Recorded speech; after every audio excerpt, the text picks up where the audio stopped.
Hello, everyone. This is David Pineda, BCE with VA Claims Insider and brand ambassador. I'm joined with a great star-studded cast today. We're going to have a discussion about military sexual trauma. So I'll let everyone introduce themselves, and then we'll start the process. So I will let Dr. Sharp go first. Hi, I'm Dr. Sharp. One of the psychologists contracting with Veteran Claims Insider, so you might have me for one of your DBQs. But I live in Washington State now, 3 kids. That's about it. Awesome. Thank you for joining us a little bit earlier on your side of the house, so that's not too shabby. we lost the sunlight already on our end. Kenneth. I'm Kenneth Reese. Thanks for being here, brother. Thank you for having me. Yeah, Kenneth is so one of our a client, and he actually just came on also as a veteran claims specialist. So he's starting to work also with the group. He's on my team as well, so wanted to come forward and speak as well. Fran, I'll let you say hello. Hi, I'm Fran Pearson, and I am a veteran recovering from military sexual trauma, PTSD. I have a 100% rating from the VA for that. So thanks to VA Claims Insider. Thanks for being here. So I thought it would be good to really kind of come together and have a conversation. We've talked about PTSD. A lot of individuals understand and know what military sexual trauma is, but there's a lot of, gray smoke. Not a lot is known about it. Especially when you start looking at the breakdown in a veteran population between women and men who have experienced sexual trauma, military sexual trauma. And I think that I wanted to commend and thank you both for, coming on and trying to tell your story and more so be able to tell the journey you took going forward. I know, Fran, we spoke a little bit about your process and the things you've done to help other veterans, to help other women, and kind of tell them your journey and how you were able to get to where you're at today. Same with you, Kenneth, being strong to stand up as a man and be able to talk about these things.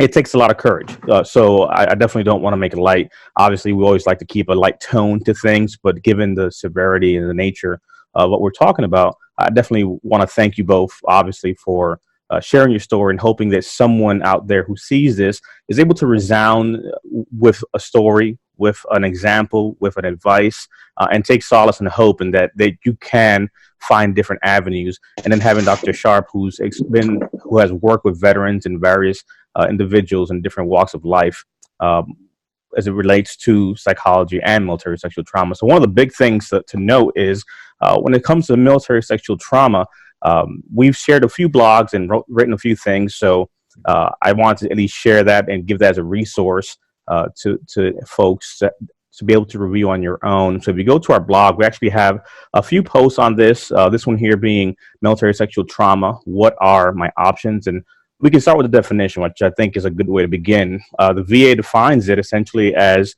a psychological trauma, which is which in the judgment of the VA mental health professional resulted from a physical assault of a sexual nature battery or sexual nature or sexual harassment, which occurred while the veteran was serving on active duty for training, or inactive duty.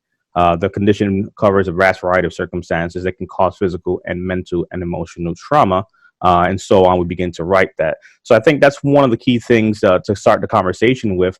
And another piece that we wrote, some telling numbers that we looked at here, I think are worth mentioning, but these are just, I put it here on the screen for you all to look at, but some of these numbers are pretty staggering based off some reports and numbers that we pulled. And obviously this is some of these are dated based off the last studies we were able to pull. But when you start considering the reports that are made, the stigmas that's around the subject, they're pretty staggering numbers as a whole. Over here, one of the key things last year, there's been a wide range of, this is from 2018, a wide range of sexual assaults and sexual harassment claims made, ranging from inappropriate jokes, flirtations, to complete forcible rape. Research indicated the stress of war may actually increase sexual assault and sexual harassment. The VA found that during times of war, sexual assault increases by 7%, physical sexual harassment increased by 33%, and verbal sexual harassment increased by 66%. And one of the big key things here to note is that this both affects the male and female population. So here, one of the common misconceptions that only women can be affected by MST. Department of Defense conducted a survey and found that 78% were women, but 38% face sexual harassment at least one time in a one-year period. So, Dr. Sharp, I guess one question to ask you: in working with veterans or whatnot, what is your take? Obviously, we have some status and some data there, but what have you seen as far as for veterans coming forward, right? We talk about compensation and being able to tell your story, which is one part of it, but from a therapy perspective, would you say there's other treatment avenues, or what advice would you give when it comes to something this sensitive? What's your thoughts on this? You mean? Yeah. So overall, so we looked at some stats and kind of how the VA looks at it. And obviously you've worked with various veterans, both men and women who have dealt with military sexual trauma. What's your take on it? So the gold standard for MST actually comes from Dr. Edna Foa. She's an Israeli psychologist that served in the Israeli military and developed what's called prolonged exposure therapy as a treatment for MST. Now, that it's been generalized to different types of trauma, but the bonus of prolonged exposure therapy is, regardless of how long ago the trauma was, this therapy has been shown to be effective in reducing your trauma symptoms and getting you to a place where you can interact with your environment instead of feeling like your environment is just happening to you. That being said, it's not an easy therapy. This is not a sit across from someone for 50 minutes and talk about your feelings, how your week went. This is a down to the dirt therapy. It's hard. But what's happened to your brain and your emotional responses is also hard. So it takes a lot of effort and it takes a lot of work. And if you aren't up for that, then this isn't going to be the right treatment for you. Now, you can also do CBT, which is cognitive behavioral therapy, kind of a baby version of PE. But what you're doing in prolonged exposure therapy is reprogramming how your brain is responding to those memories, okay? It's not going to take away the trauma, but it's taking away the power that trauma has on you. The American Psychological Association endorses this. The VA has actually endorsed it along with the American Psychological Association, which is why it's so amazing to me with the veterans that I talk to. And I ask if they've participated in this therapy. They're like, I've never even heard of it. Because it takes training by the therapist to be able to guide you through this. But it follows a prescribed course. So it's not like this never ending, you're going to be in therapy for the next 30 years kind of approach. You're either in it for 12, 13, all the way up to 18 sessions. That's as many sessions as it'll take. But Okay. There's measurable goals and measurable progress. So that makes sense to a military brain to think, okay, I'm working towards something instead of just this never ending, oh my gosh, my week sucked last week. It's going to suck next week. I don't know what you want me to say. Instead of getting in there and actually breaking down those experiences and then helping you move forward. Now, so one key thing that kind of stood out to me there was when you mentioned, for example, a lot of veterans you've talked to who may have confessed and spoken to you about their MST, they were not aware of it in the VA. Maybe some locations might not have professionals trained for it. Is that something you've seen that they're trying to get probably more training for out there? So in the case, for example, for a veteran who's rated, they maybe if they say the location they're at might not have a specialist that treats that, it's trained as MP, for example. Community-based care might be another option of being able to request from the VA and say, okay, maybe you don't have a specialist here for that. Like, for example, some veteran vet centers, right? They have licensed clinical social workers. Maybe they're not trained in it, but there's options out there to look, especially with the Mission Act now, to say, I need this treatment specifically, and if you don't provide it, then, obviously there's options out there to look. Well, and that's the tricky part, right? So not only is it hard to come forward and say, this happened to me, it's equally hard to then stand up for your right as a patient to say, okay, if you don't offer the gold standard of care, it is your responsibility as a medical care provider to refer me to someone who does. And that's really hard. I mean, it's super hard. Now, most military members would have done that for someone that they were supervising, right? When they were active duty military, but it's a whole lot harder to advocate for yourself. So that's one thing that I'm very deliberate in talking to my veterans about is you have to advocate for yourself the same way you would have advocated for one of your troops. But it's your right as a patient to say, if you don't offer this, this is the gold standard. This is what the VA and the APA have both said is the best approach. You have to send me to someone who does. So again, to reiterate, so the golden approach being prolonged exposure therapy. And then under that would be cognitive exposure. Cognitive behavioral therapy. And I think it's good to be able to stress that, right? Because if you have had an MST incident or you report it or spoken up, again, that strengthening numbers of being able to speak out to make sure that, one, you get the treatment you deserve and need, but others out there as well. Because I think that's also a very true point that I didn't even think about. Of not only is it hard to speak up, but then to go out there and then say, I need this that you don't offer. It's kind of like one of those things where there's not a path for some places in place there. Right. Fran, you've been involved. So I'll give you a few minutes to kind of talk a little bit about your journey. I know we've talked about some of the programs and things that you've been exposed to after helping others, but tell us a little bit about kind of your story and then really focusing on what the steps you took that helped you to actually step forward, have that courage, get help, and then in turn help others.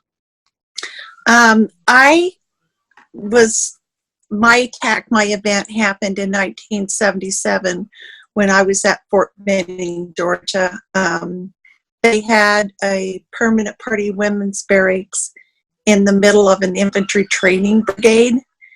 And these were the old World War II types barracks, and this man broke into my room. And the attack was pretty brutal. I ended up in the emergency room and in the hospital for several days after. And I then buried this for 40 years. I tried to cover it up with alcoholism, which led me to alcoholism. I got sober. I was 28 when I got sober, but I still didn't deal with any of this. And it wasn't until 2007 when my dad was dying, and my dad was always my rock. It started cracking at that point. And I had filed for PTSD because I found out that's when I found out that this was compensable by the VA. I fought through the process, appeals process, all that. In 2017, they finally scheduled my appeal hearing. My DAV lawyer, I had an interview with him, and then I spoke to someone from the VA representing the judge beforehand, but they wanted to go back over it. In the meantime, my DAV lawyer quit. I had to go back and forth across this, so I was going over this talking to strangers about this event multiple times. And I eventually won that case. I got service connected for my PTSD. But in January, by doing this, I opened the crack, and in January of 2018, I started becoming very suicidal. And in April of that year, I really reached the cracking point. I absolutely was suicidal. I had the plan. I was going to go for a walk in the woods with my pistol. And my husband ended up taking me to a VA hospital and then a community-based hospital, and got me into a program, which the community-based hospital got me into a program that a local hospital had been doing in conjunction with the VA for survivors of mental sexual trauma. It's cognitive-based therapy. It was an intensive outpatient program. I went 6 hours a day for 4 weeks and then 4 hours for 2 more weeks. So it's pretty intense.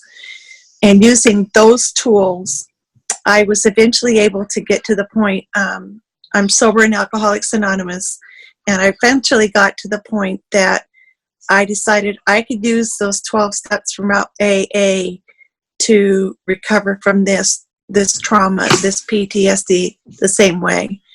And I had such success for it.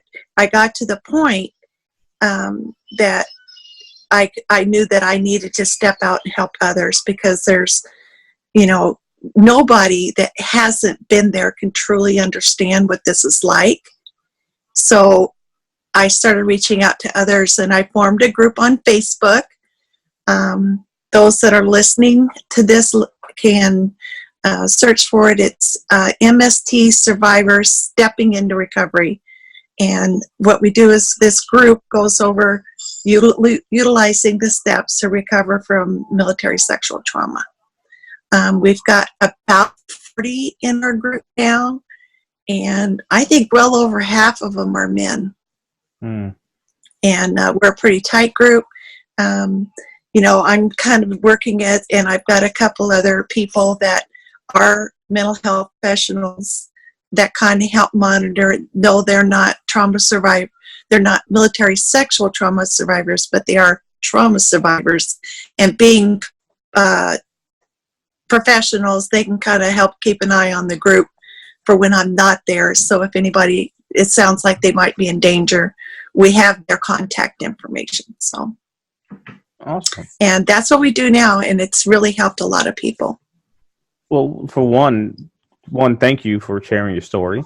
I think I can tell you from a veteran claim expert perspective, working with veterans, it's baffling to me at times when you look at some of the veterans that we encounter who just didn't know, right? Your incident was in the 70s. There are so many things that have happened, 70s, 80s. I can tell you about, I had one veteran who, same thing. It was a mid 80s. He was a man overseas. It was his first tour overseas, and eventually what happened to him, he was, he had an incident there where, he was raped, and what ended up happening eventually was his career went down, right? He never filed anything. His life took a downward spiral. Drugs became a thing. Other incidents and things that, his life went into from a legal perspective. And long story short, even though his incident happened in the 80s and he was never rated, it was like one of those things where in his mind, it was a lost cause, right? Why try to even fight this when at the end of the day, there's no resolution here, right? Versus, because not the language wasn't there, the training wasn't there in the 70s and in the 80s. PTSD was not a very common thing, let alone military sexual trauma the way we understand it today and the tools and resources we have today. Dr. Sharp, what would you say, I guess, to to veterans that may be older, who may have experienced things like in the 70s, in the 80s, who just kind of have buried that away? Because I think Fran brought up a great point where, while that's packed away, one of my therapists, for example, always mentioned where the analogy she made was, this is like a fridge. You can close that fridge and pack things away, but that's still in there.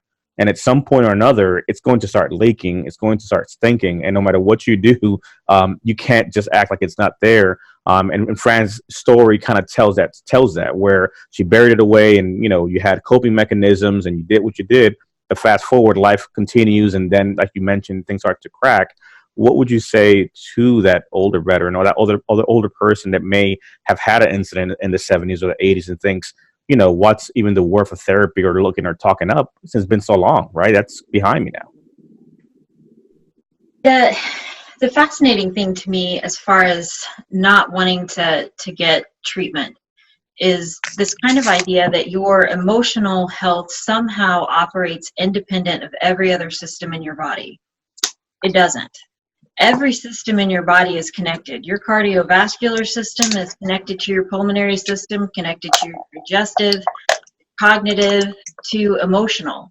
So when you're neglecting trauma or an injury in one of those systems, you are automatically placing more stress on your other systems because they're trying to take up the slack. So, I mean, resilience is a wonderful thing. I mean, it was taught as kind of a mantra for several generations, right? You don't complain, you don't talk, you don't. So addressing the cultural and societal issue for those generations is one thing. But then communicating that this has never been all by itself, ever. It's never been alone. And while you may have done a really good job of thinking that you were ignoring it, it's slowly eating away at other parts of you. And the fridge example is great. I always talk about kind of holding your life together like this, and then it starts to kind of seep through, and now you're holding your life together with paper clips and string because you are not made to be under stress that long. And if you can start to address the emotional issues, that takes pressure off of the other systems, and you start to feel better in general all over. So it's never too late. It's never too late to treat a cardiac issue. It's never too late to treat a digestive issue, all of those kinds of things.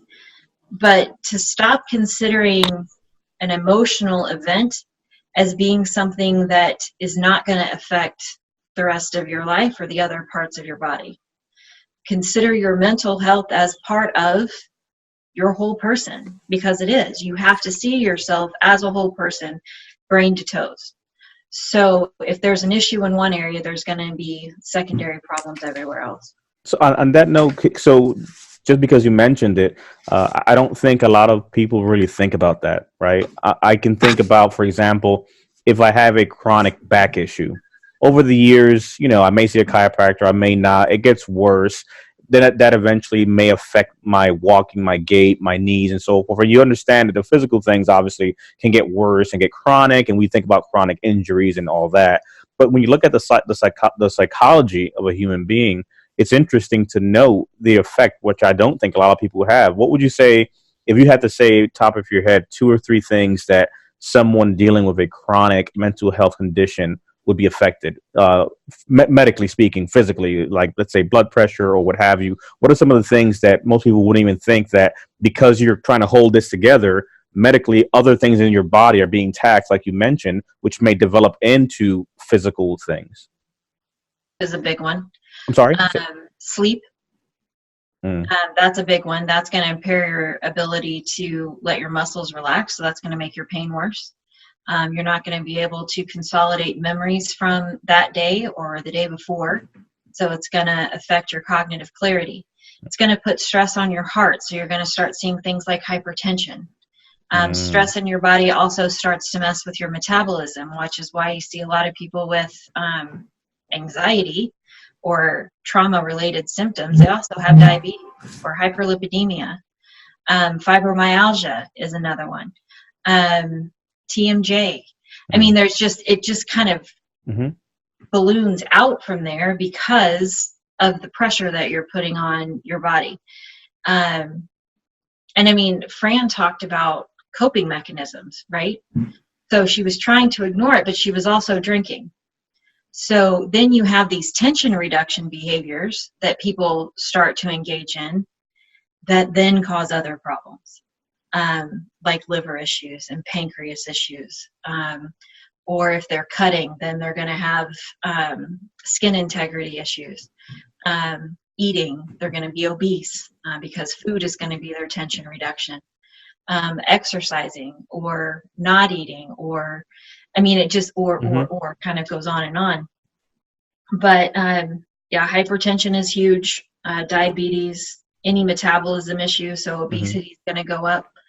But and that's a good point, Dr. Sharp, there, because I appreciate you kind of expanding on that, because when we're working with veterans, a lot of times we'll have conversations and we'll look at what they're dealing with, and they'll say, well, how do I connect this to that? And we begin, for example, just to speak about a claim, or how things may be affected or secondary, those are things a lot of individuals would never even think about, right? That reaction to obesity and the things that may come from that, or some of the other things you mentioned, like the hypertension. Well, because I have a lot of veterans I've worked with, and hypertension's a huge one, where blood pressures are spiked, and like anything else, they're dealing with things, but they never thought that this may have exacerbated or made that worse in some shape, fashion, or form.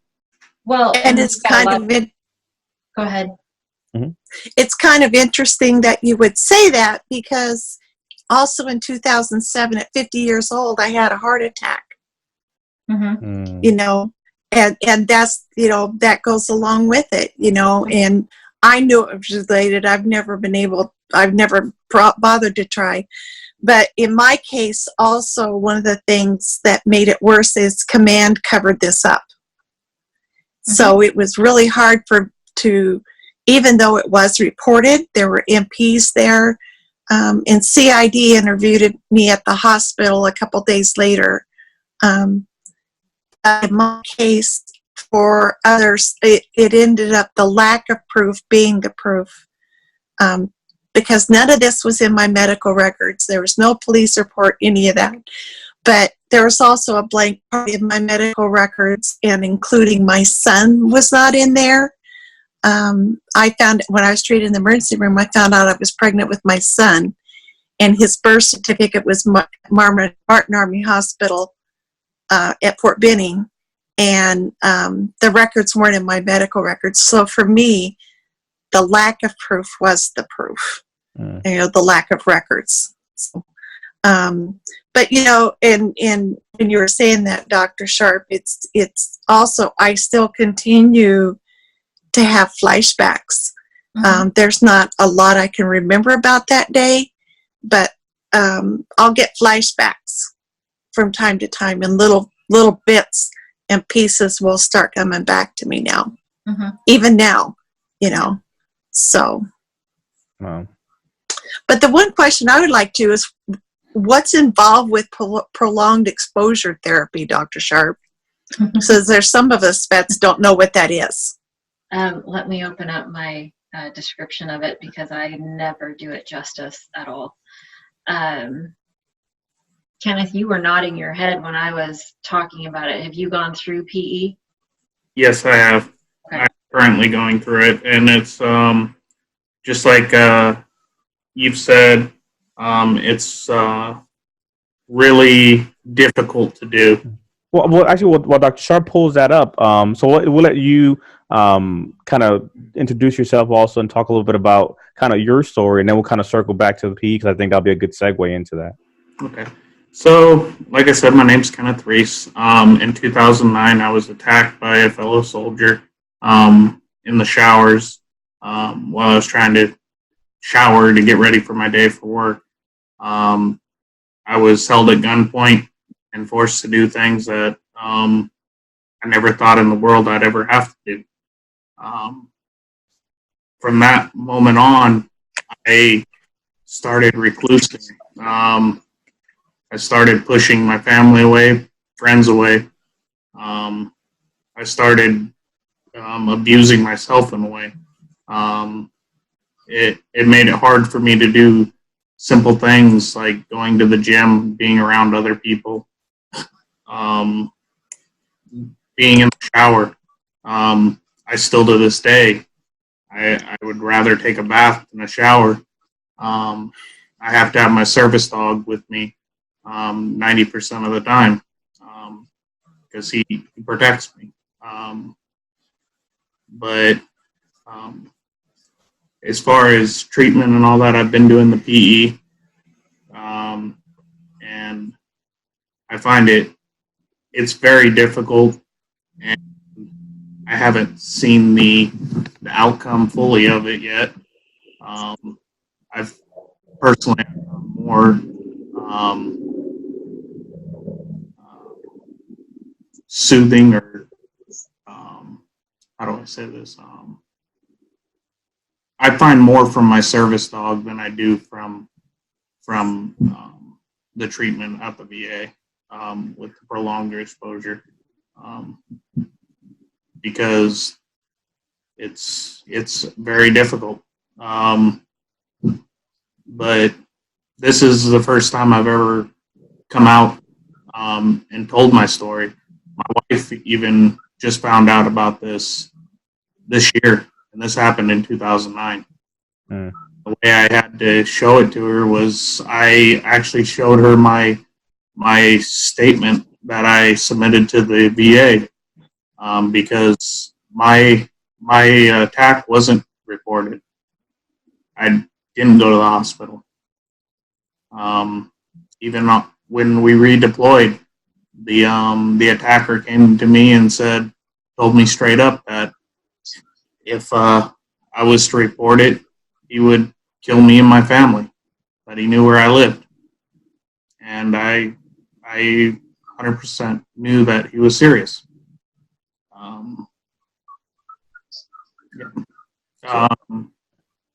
So I would say, again, like I told Fran, I thank you for sharing your story and for speaking up, because there's someone watching that has a similar story, that has a pain that they don't know how to articulate, and being able to come out to your wife and being able to share that along your journey, and now here paying it forward, right? It was one of those things I think as veterans that we have, right? It's like those that have, it's like almost, I don't know if Dr. Sharp would agree, but I almost look at it like comedians, right? Those that hurt the most tend to want to make others hurt less to a degree, right? If we've experienced pain, we want to help others not feel the pain that we felt. And at times, like comedians, you'll try to put on the show and you try to make someone smile and laugh because you don't want to see them feel the way you felt inside. So as a man, to be able to step up and stand up and say that and share that with our audience, I think is very powerful. So I commend you for doing that. And I appreciate you sharing that because it gives a voice to the faceless veteran, especially, and the man who doesn't know how to get help.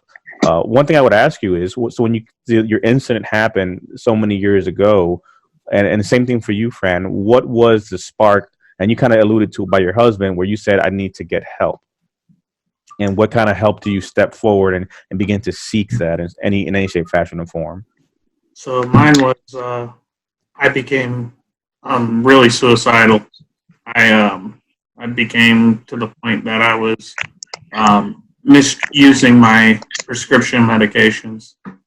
I was at the point, I currently take Xanax, 2 milligram tablets as needed. At the point I was taking anywhere from 2 to 3 pills at a time just to get away from the thought of everything. And then on top of that, I was taking my Percocets to help numb everything out. And I almost lost my main job.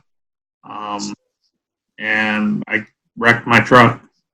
And it became an eye opener, and my wife told me I needed to get help.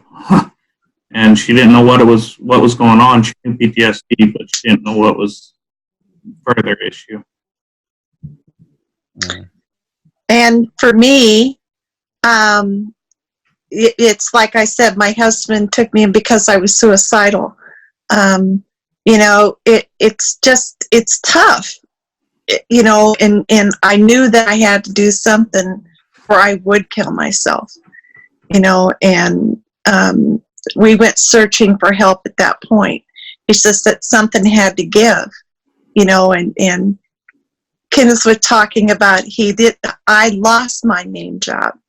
I was a computer systems architect for financial systems, Fortune 500 companies. And at the time, in 2009, I lost my job at Nike, and I absolutely know that it was because of this cracking that was going on. I literally cracked up with that 2007 when that started coming apart.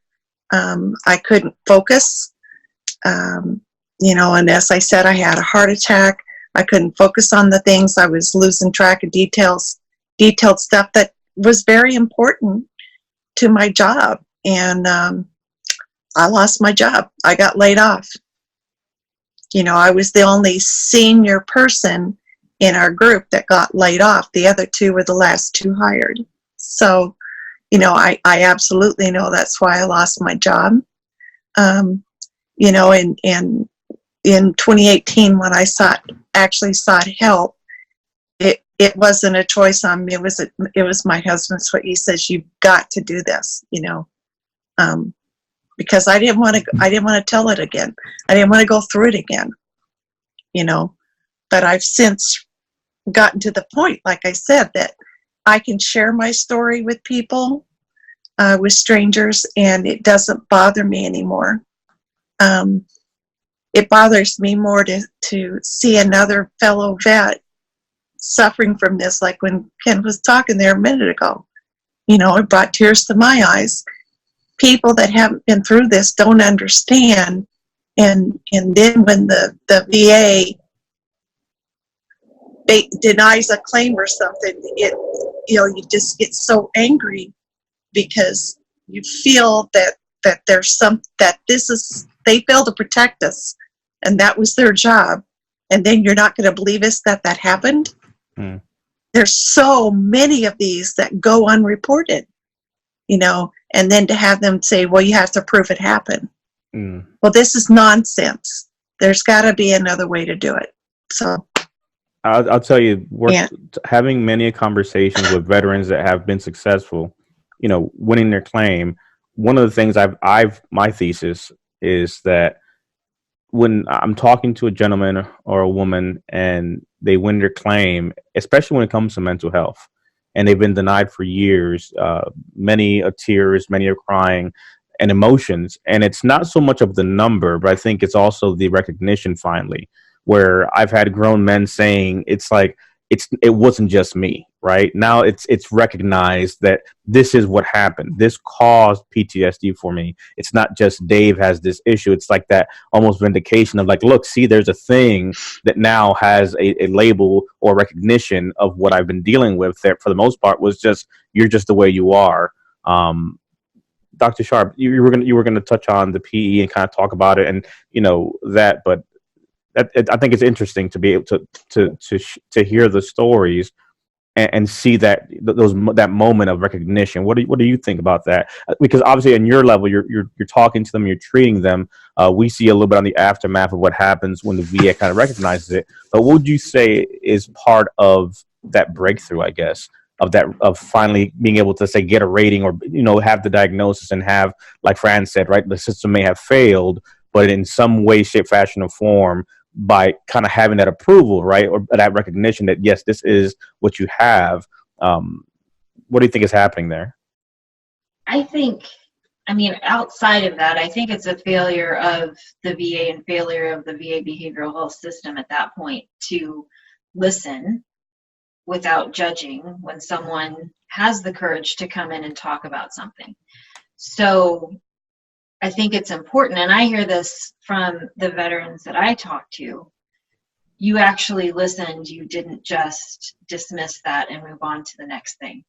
Like there's not an agenda, or you don't have the person come in and already decided what it is that you're going to do based on what you think happened.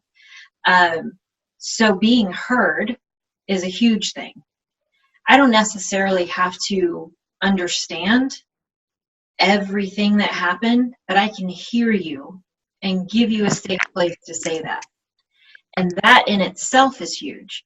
And then to have it be recognized is a justification for all of that that that's been sitting on your chest for however many months, years, decades. Years, yeah. To have that weight finally have a meaning instead of just this unnamed thing that you're carrying around.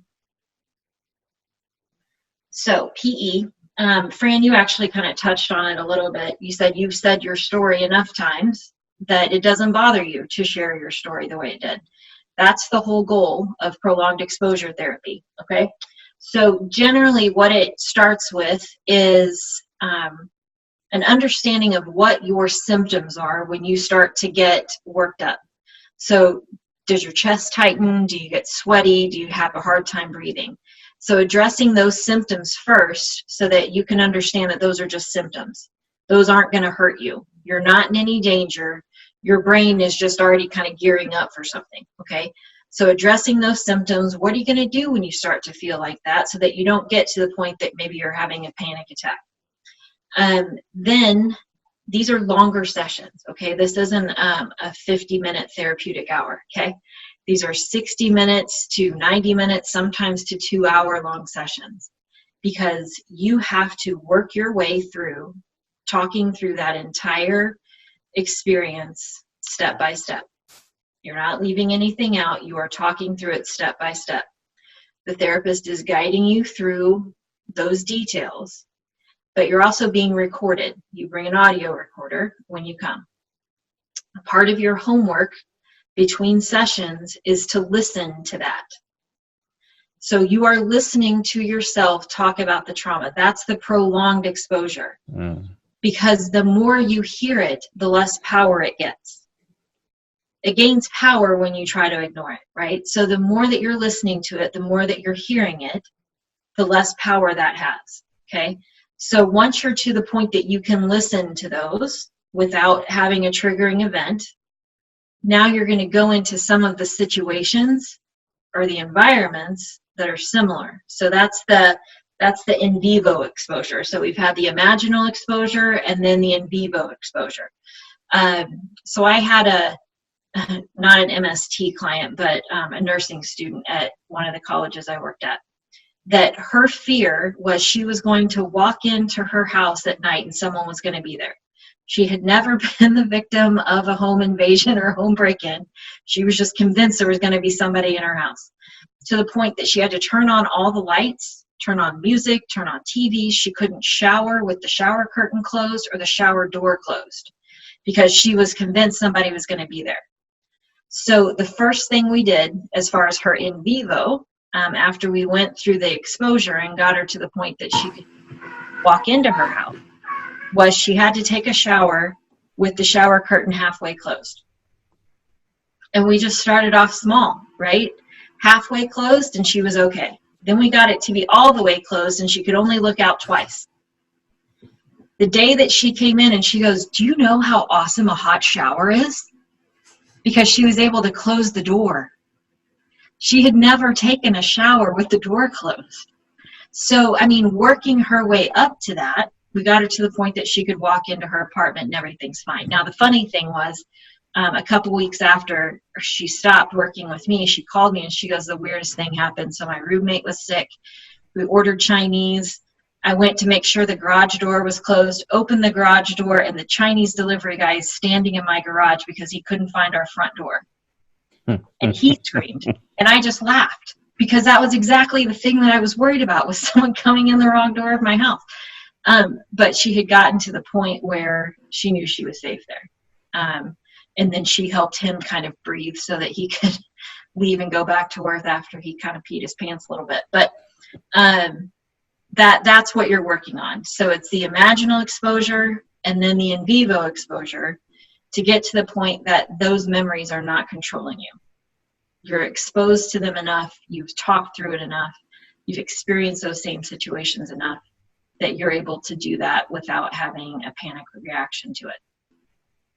Now, and for me at that point is when I said, is where I moved from being a victim to being a survivor. Mm-hmm.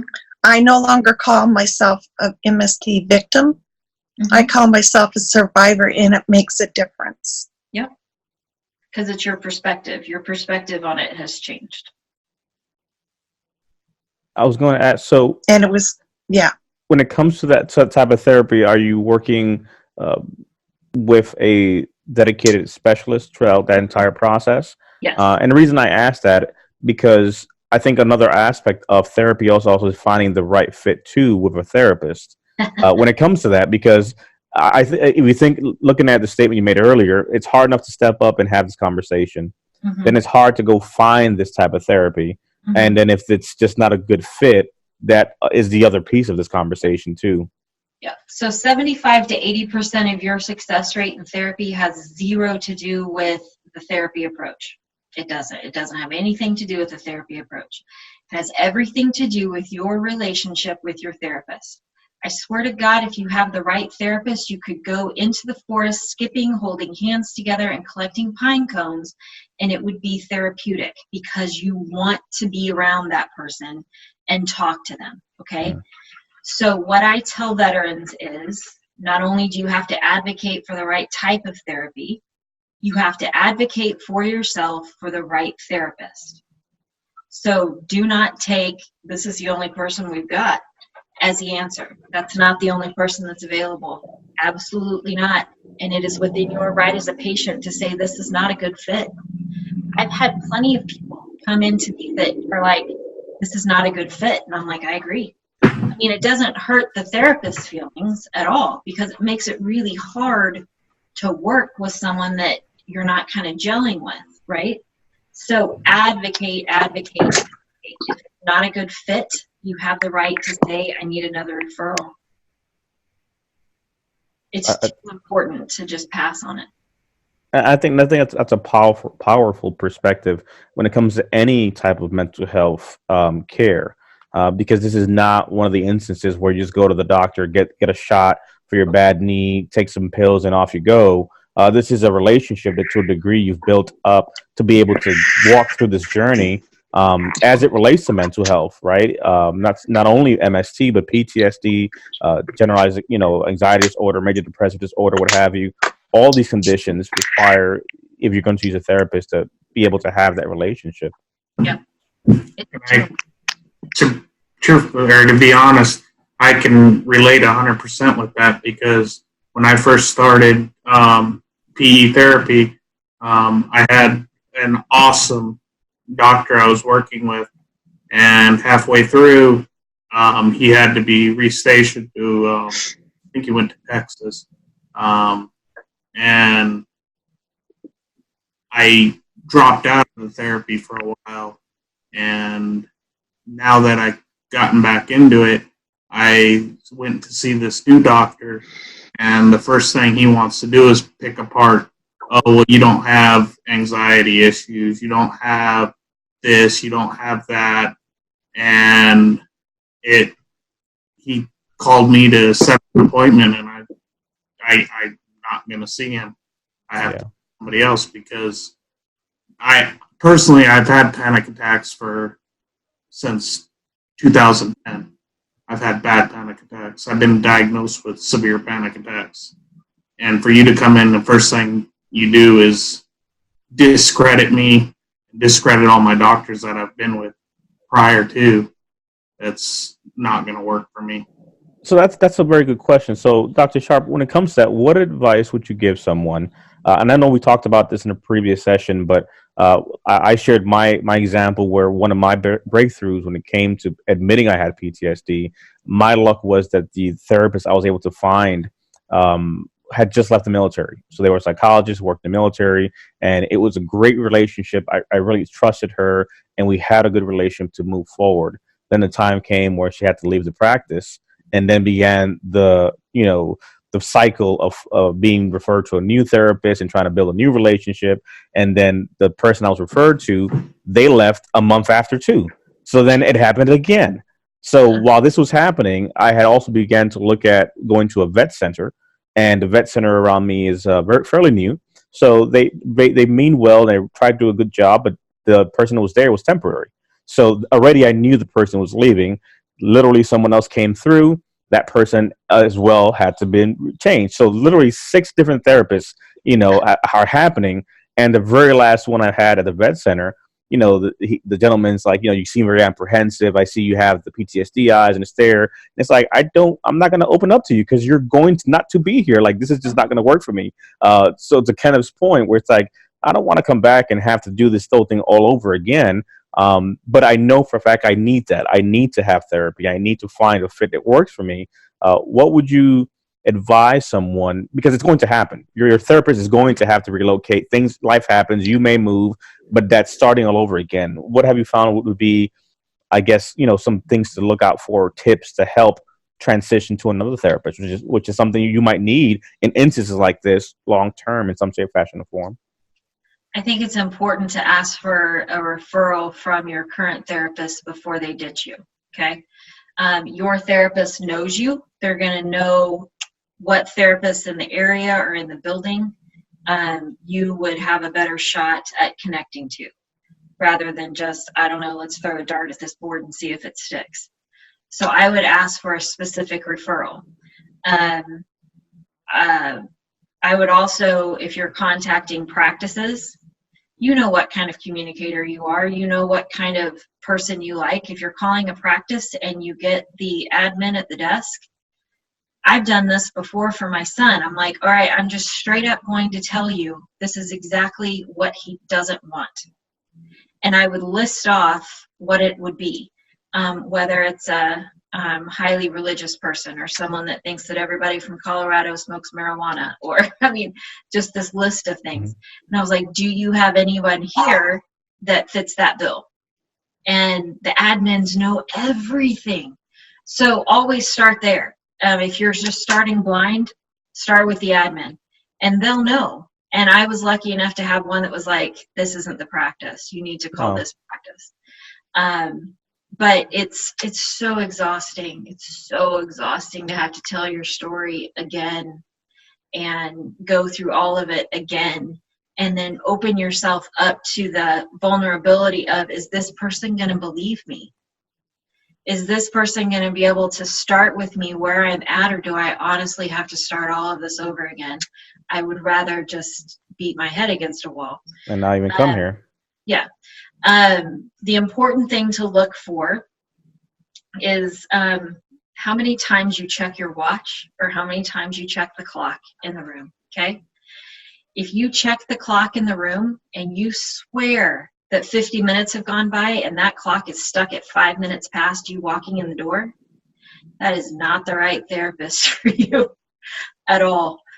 Time has stopped while you have been in that room, and it's a terrible thing because there's no connection. Or if the person is talking at you and not talking to you. I mean, there's a time and a place for psychoeducation where you need to learn things, but the therapist should not be talking the whole time. It's not about them, it's about you. And you'll know if this is someone that you want to talk to, or if they annoy you so much you want to go up and thump them in the middle of the forehead until they shut up. But you have to gauge that and listen to what your body is telling you. Listen to your intuition. And if it's telling you this isn't it, then, I mean, I've told my son when he was looking for a therapist, if you feel like that, get up and leave, bud.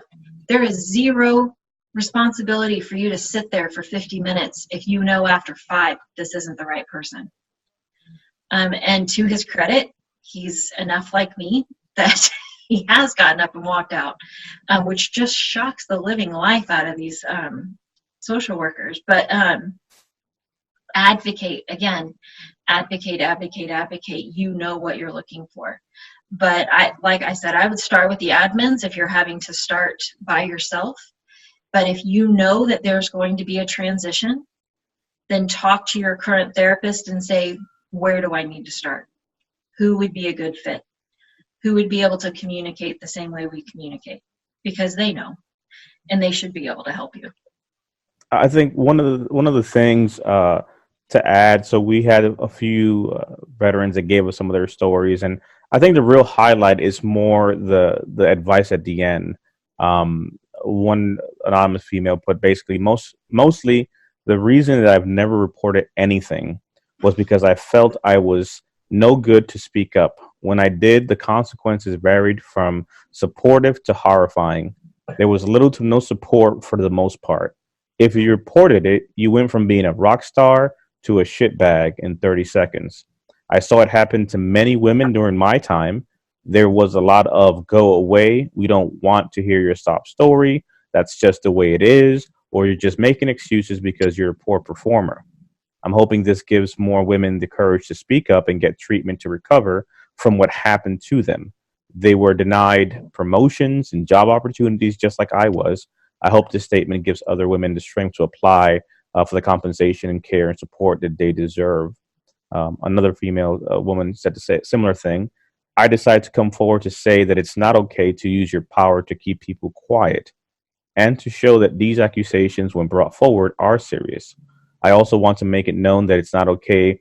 It's not okay to be more concerned about the outcome for the offender than the victim. This disempowers the victim even more. My words of advice are to use your voice no matter what it takes. When you report something, keep reporting it. Go all the way up until you can't anymore. Keep this up until something happens. It's important to get treatment and don't stay angry about these things. And finally, you need to get a resolution of your self-worth.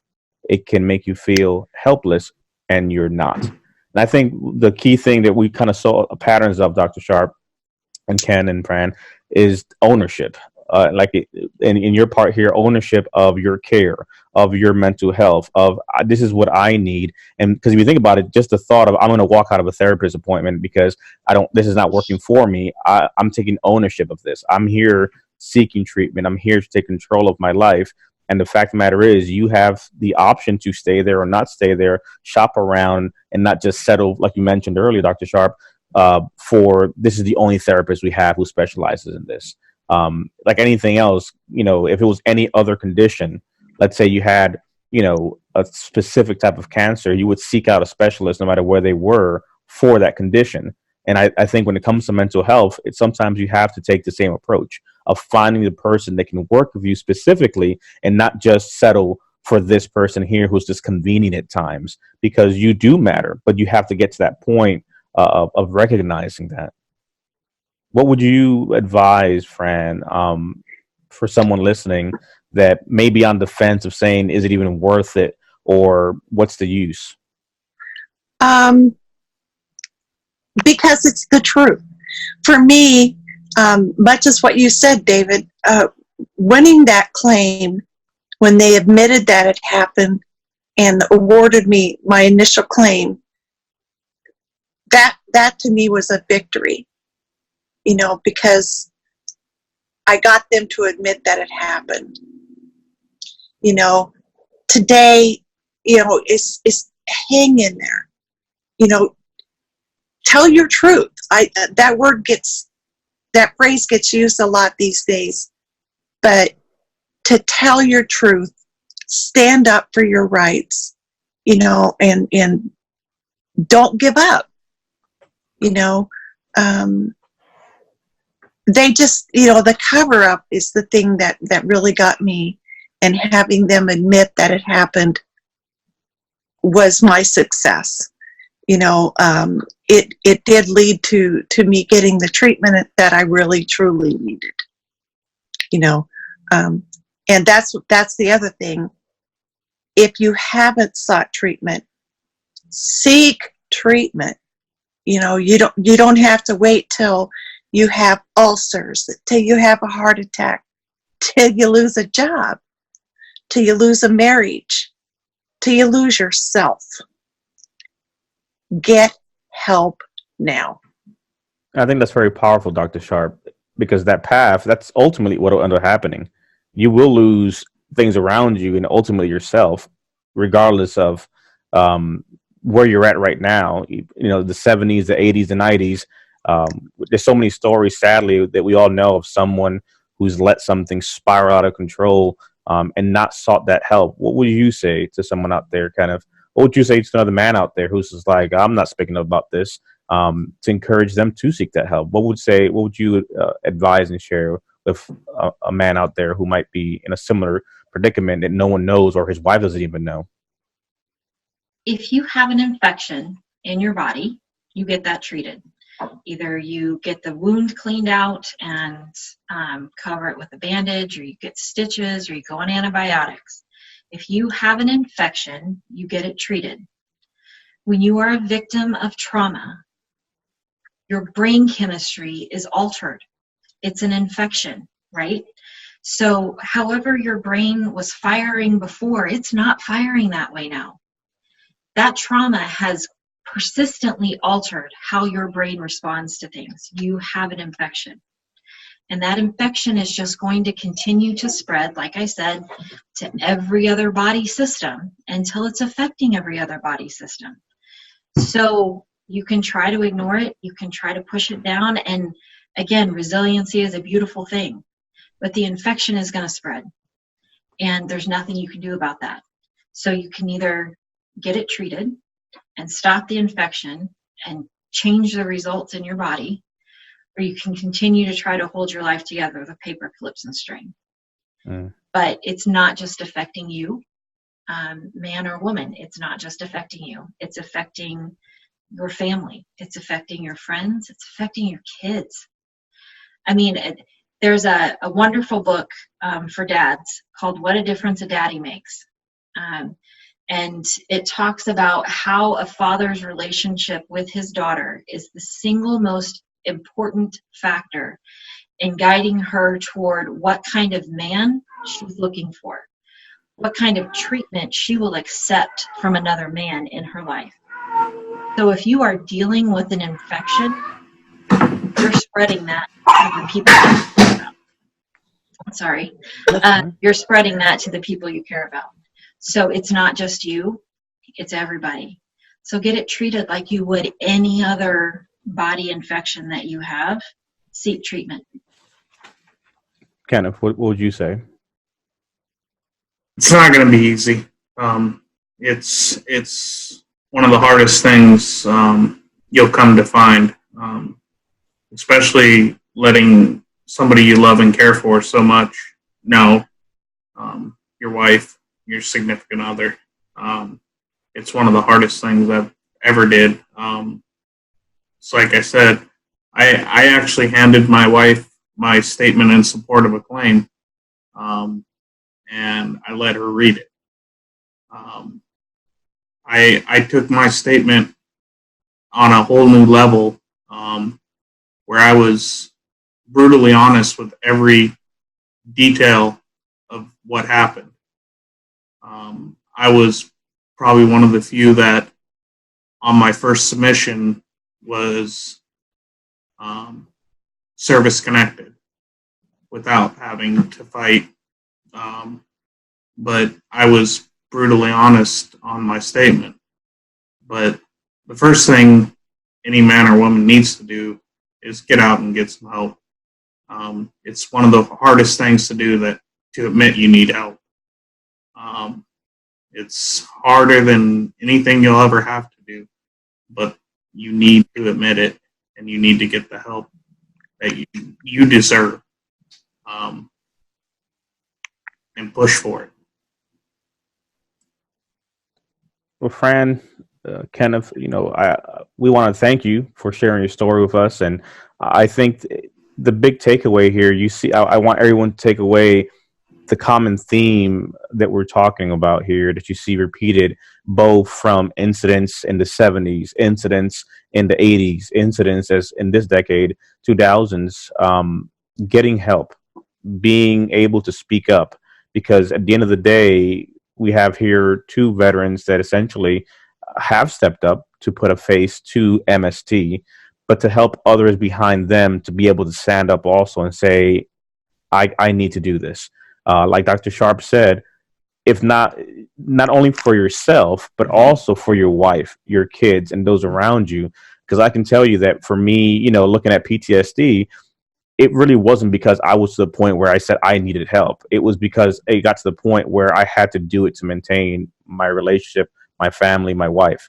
So whatever that reason might be, that whatever the spark it may be that gets you there, whether your husband takes you there because you're suicidal, or you get to the point where your wife's like, enough, go get some help, get the help that you have to get. And if not for yourself, do it for your kid, do it for your daughter, do it for their friend, do it for your parents, do it for anything that gets you to that place to get the help. Because from there, everything begins to start making sense, and you start that process and that journey to get the help. So I hope that you guys find value and are able to step up and reach out for resources. I'd be remiss to not say, if you find yourself honestly having a problem, please reach out immediately. 800-273-8255 is the crisis helpline for the VA. Please call it if you find yourself in despair. I know this is a very sensitive topic, and for many people, this may bring up things. And I always say that things like this, you always want to have a conversation with a trained professional, which is the reason why I want to have Dr. Sharp here, because at the end of the day, it just gives you that perspective of knowing that this is something that in your life, if you need to speak to someone, find someone immediately, do it for yourself, and don't stop. Because you're worth it. Because when you get through it, looking back, you'll thank yourself for doing it. Thank you, Fran, for sharing your story. Thank you for being here with us today, and encouraging women out there to step up and get the help that they need and know that they have a voice. And as cliche as it sounds, but tell your truth. We keep saying it over and over, but it's your truth, and it matters. Kenneth, thank you for standing up. Thank you for telling your story. Thank you for sharing and encouraging men out there who may be in similar conditions, with all the stigma around it, and remove all that and just say you're a human being. When it's all said and done, man or woman, you're a human being. You experience this trauma. You can get help. You matter. And Dr. Sharp, thank you for taking the evening to speak with us and provide your professional experience and advice and encouragement to those out there. I'll let you close out, Dr. Sharp, and anything you feel to share or any advice to kind of close out for those that may be watching or listening, or resources that may be available should they need it, that we'll provide in the links below. You can share that as well. One thing that I hear a lot is I froze. I froze. I didn't fight back. Please understand that is what your brain is programmed to do in a fight or flight situation, is to initially freeze. Look at possums, look at deer or bunnies, they all freeze before they decide if they can run or if you actually saw them, okay? So if you froze, you did exactly what you were supposed to do, okay? You freeze before you can decide what's going to happen next. And if you don't recall details, that's normal too. And we need to change the culture of any kind of sexual trauma from focusing on the victim proving their innocence, and take that away, because that keeps so many people from coming forward, because now the victim's on trial. And we see that in military cases, we see that in military claims, we see that played out on TV when high profile people are accused.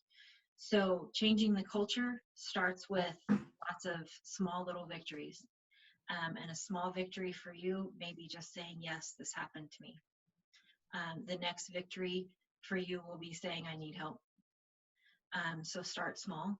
You don't have to change the entire world. You just need to take one small step. Okay? And deep breaths are your best friend. Deep breaths convince that part of your brain that's trying to freak out that you're going to be okay. So if all else fails, take a deep breath and then do it one more time. Okay? But small steps. Awesome. Well, thank you all for being here. Thank you guys for tuning in. And we'll get back together for another segment.